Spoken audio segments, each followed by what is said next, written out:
Hello friends, Sankranti వచ్చిందంటే ఇల్లంతా పండగగా ఉంటుంది. అలాగే పిండి వంటలు కూడా తయారు చేసుకుంటూ ఉంటాము. ఈరోజైతే మా ఇంట్లో అరిసెలు తయారు చేసుకున్నాము. సో అది ఎలాగా చేయాలో మీకు చూపించేస్తాను. ఇది చాలా సింపుల్గా చేసుకోవచ్చు, కానీ ఇద్దరు ముగ్గురు మనుషులు అయితే కంపల్సరీ కావాలి కొద్దిగా తయారు చేసుకోవడానికి. ముందుగా అయితే 1 కేజీ బెల్లం తీసుకున్నాను. దాంట్లో ఒక పావు గ్లాసు నీళ్ళు యాడ్ చేసుకుని, అలాగే 1 టేబుల్ స్పూన్ నెయ్యి, ఇలాచీ పౌడరు, తర్వాత నువ్వులు కూడా వేసుకుని మనం కలిపేసుకోవాలి. ఇది కొద్దిగా లేత ఉండపాకం వచ్చేలాగా మనం కుక్ చేసేసుకున్నాక, తడిపిండి కూడా ఇక్కడ కేజీ వరకు పడుతుంది. 1 కేజీ తడిపిండి కూడా వేసేసుకుని మొత్తం కలిపేసుకుని మనం అరిసెల సలివిడి తయారు చేసుకోవాలి.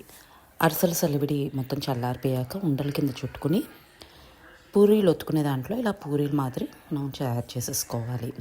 ఇప్పుడు దీన్ని వేడి నూనెలో ఎర్రగా వేగేంత వరకు 2 వైపులా వేయించేసుకోవాలి. ఒకవైపు ఎర్రగా వేగిపోయాక ఇంకో వైపు కూడా తిప్పేసుకుని ఎర్రగా వేయించేసుకుని నూనెలో నుంచి తీసేసాక అరిసెల పీట అని దాని మీద వేయాలి. మనకి మార్కెట్లో దొరుకుతుంది ఈజీగా.